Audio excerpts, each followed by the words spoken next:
And for the next fight up, we got Montana De La Rosa taking on Ariane Lipski. Montana 11-6-1, and then for Lipski 13-6. I want to start off with Montana here. 5'7", 68-inch reach, 26 years old. Out of 11 of her wins, 9 of them coming by submission. Montana is a good wrestler, submission artist. She likes to counter strike, but sometimes she spends too long waiting to counter. Is what I noticed from watching tape on her. But her grappling is nice, and this is a good fight for her as far as the grappling. It could go either way, but she might be able to wrestle her down, get a decision, or a possible sub later in the fight. But Lipski is no slouch. 27 years old, 5'6", 67-inch reach. She was formerly out of King's MMA, but now she's moved to Florida. She's fighting out of ATT. She has some good women to train with there. I do love me some Lipski, though. So she does go in for the kill. I do like that mean streak that she has in her. She has a nice right hook. Also, is she no slouch on the ground besides that Shevchenko fight when she just got held down and got hit with those soft punches till the ref jumped in. But Lipski is definitely going to have the advantage in the striking. But I think should this go to the ground, that's when Montana's gonna have the advantage, a big advantage, and maybe able to come out with the win. But I think this is a close fight, and I actually am leaning towards Lipski.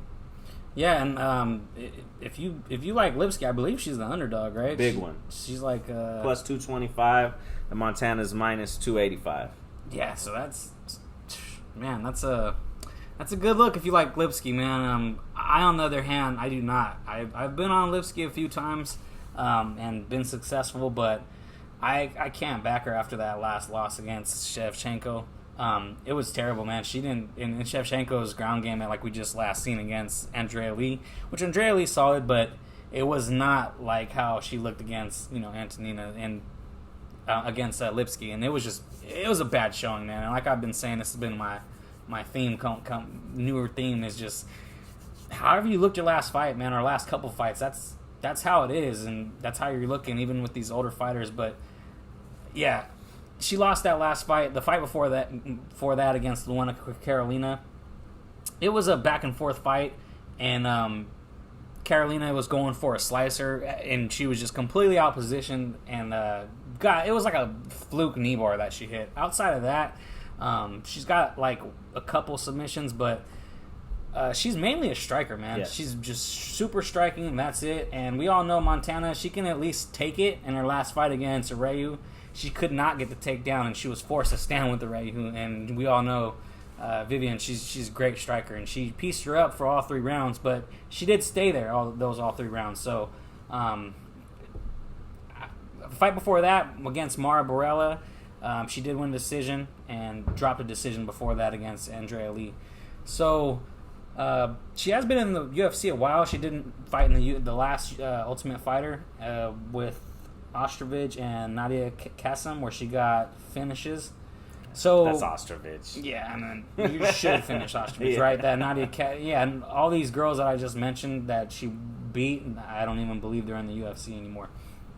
But regardless, she's married to Mark De La Rosa, right? Yeah. So her jiu-jitsu, man, it's high level.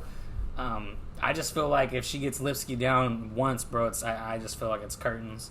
Lipski hasn't showed shit from the ground, but on the flip side, Lipski can light her up. But we just seen that what happened against Vivian, and she was in there the whole 3 rounds. If Lipski slows down at all and that shit gets to the mat, which most of the fights do, you know what I'm saying? I have a huge advantage for Montana. Yeah. I don't believe that line is right. It would be more of like a maybe minus 140 or something like that. But yeah, I wouldn't stick Montana in my parlays or anything just in case. But yeah, on pure pick, I'm definitely taking De La Rosa though. All right, we got De La Rosa on one side, Lipski on the other.